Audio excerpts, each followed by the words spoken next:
Lucy White here with you on BBC Radio Scotland until midday. Thanks for all your calls and texts on the phone in this morning. We were asking, is it ever okay to shout at your kids? This text shouting is a perfectly legitimate way to let someone hear you, to shout when your child wins a race or scores a goal. You're talking about shouting in anger or aggressively, and any action towards your child or anyone shouldn't be used in these circumstances.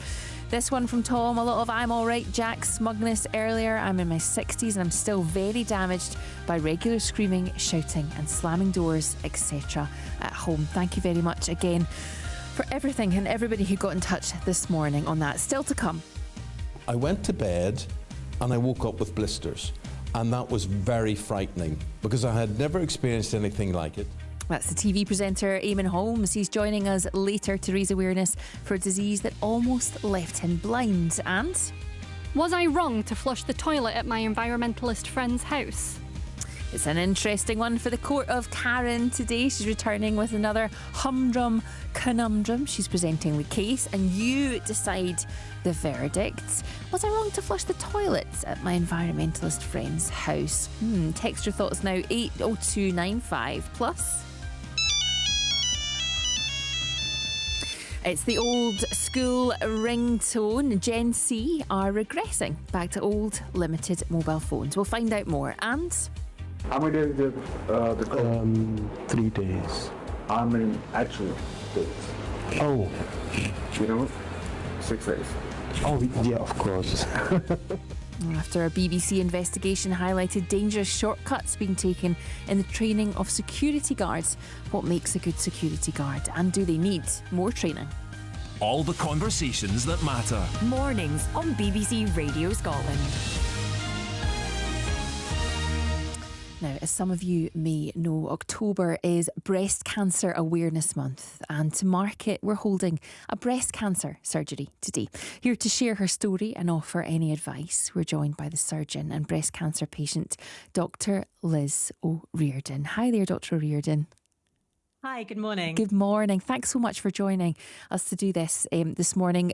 Dr. Reardon will be back just after 11 o'clock and she'll take all your questions and your calls. So if you've got anything about yourself or a loved one, you can get your texts in now, 80295, or you can also call 08085 92 95 00.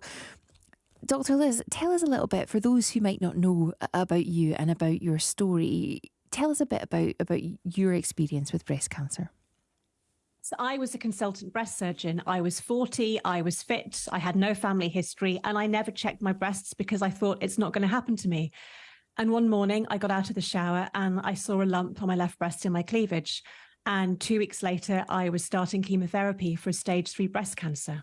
Wow. And I found out just how little I knew about breast cancer because I'd never been a patient before. And I had a year of treatment. And then in 2018, I had a recurrence on my chest wall. And then in July this year, the day before my memoir, Under the Knife, came out, I had another local recurrence, which I'm having treatment for at the moment. Okay. And you said, despite all of your professional knowledge, you felt like you didn't know that much about breast cancer until you were a patient. It's like I'd never had chemotherapy. I told patients what it might be like, but I'd never been through it. I didn't realize how hard it was to decide whether to have a reconstruction after a mastectomy or the mental anguish that comes with a cancer diagnosis. And it's Breast Cancer Awareness Month. Yes. You know, sometimes these things come and go, don't they? And they tend to almost happen in the background for many people. How important is it to have an awareness month for breast cancer? I think every cancer charity needs an awareness month, but breast cancer is becoming more and more common, especially in younger women. And there's no screening mammograms available for them because they don't work. So the only thing you have are your hands to recognize something early. And that's why if October makes you think I need to check my breasts, put a note in your diary and do it every month, because the sooner you find something, the less treatment you'll need. You said you didn't check your breasts beforehand. No. I think like a lot of women, we don't. We think it's never going to happen to us. And it's only when there's a plot in a TV show or it's October, you think, oh, I must do it. You think it's never going to happen to you. And I was wrong. And so many women already have found lumps through checking themselves in October. And you found it and then you've had treatment and then treatment again.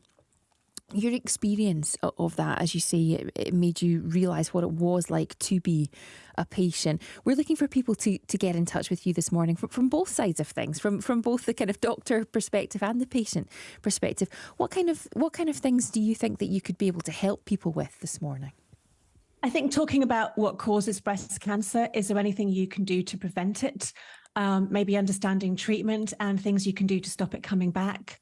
What happens if you find a lump? How do you know you need to see the doctor? Just those general kind of awareness questions. So if you are concerned, I can hopefully put your mind at ease.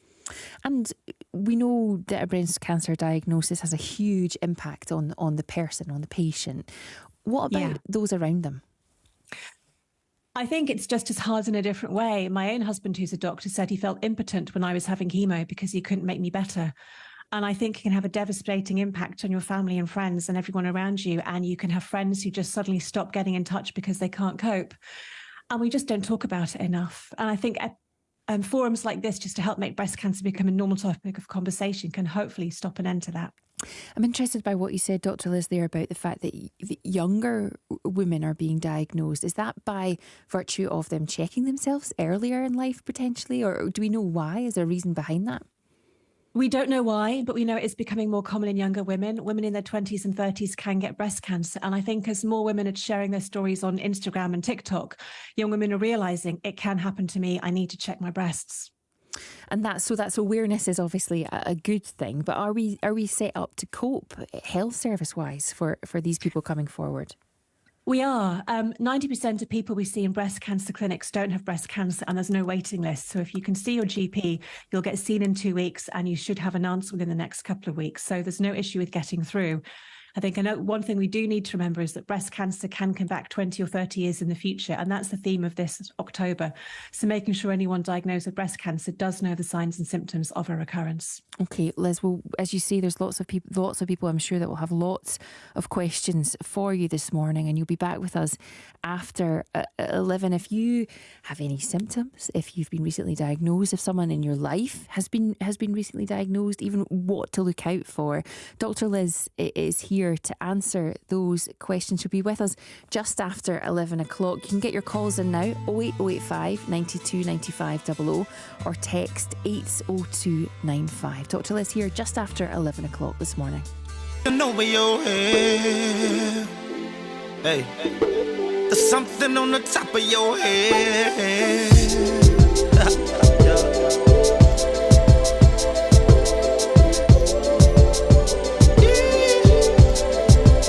I see a window over your head. I see a window over your head. Yeah, I see a window over your head, and it's pouring out blessings, blessings, blessings. You've been in a season of difficult lessons, trying to do your best in this economic depression. As long as you try, you will survive. Your friends and family cannot help you, and even in your struggle they need help too. You'll be okay. I just wanna say that I see a window over your head. Over your head. I see a window over your head. See a window. I see a window over your head, and it's pouring out blessings, blessings. Yeah, it's pouring out blessings, blessings. And it's pouring out blessings. I see a window open. You've been coping, you've been hoping, you've been praying. Now it's your hour. Blessings falling like you're standing in the shower. It's hard to believe it. Gotta give some away 'cause it's hard to receive it all. You break down, you cry. Is it Christmas in July? Nah, breakthrough miracles. Now you gotta tell it. Big ones falling. I think you need a helmet. Yeah, didn't quit, but you stood instead. And the blessing just bust you in the back of your head. Oh, oh, there goes another one. Get your mama, daddy, sister, and your brother one. You're a believer, the doubt is over. You're a receiver, the drought is over. There's something on the top of your head.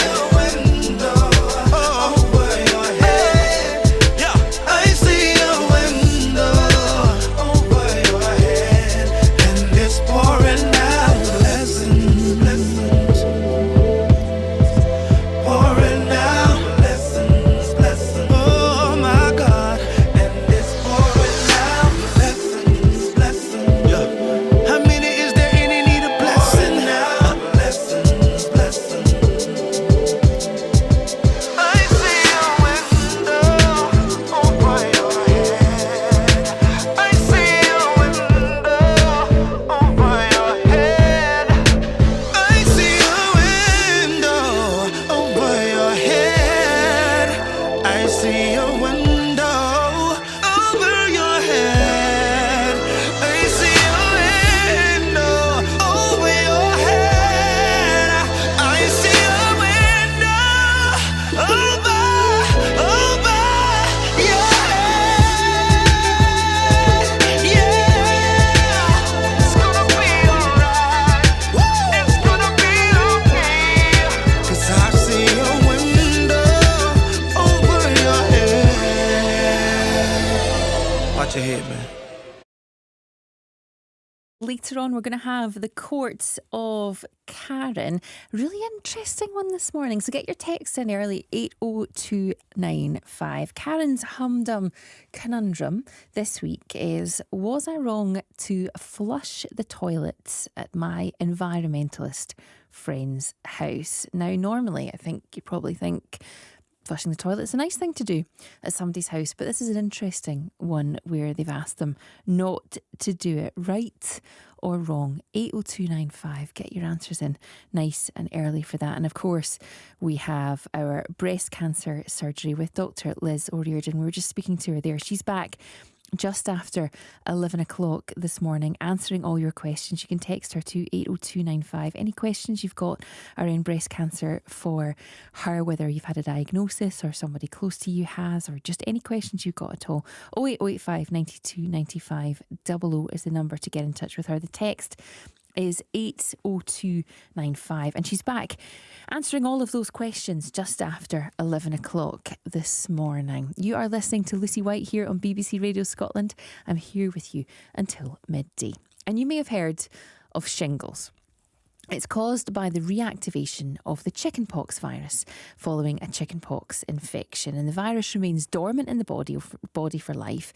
And we know that one star that's been particularly affected by shingles is Eamon Holmes. Eamon's infection got so bad he was told he could have gone blind, and he's with me now. Morning to you. Lucy, very good to talk to you. I never thought it would happen to me. Yeah, tell me about this. It sounds very, very scary. Well, you don't want to get it, and it is scary. It was particularly scary in my situation because, especially when I looked in the mirror, I got it on my face.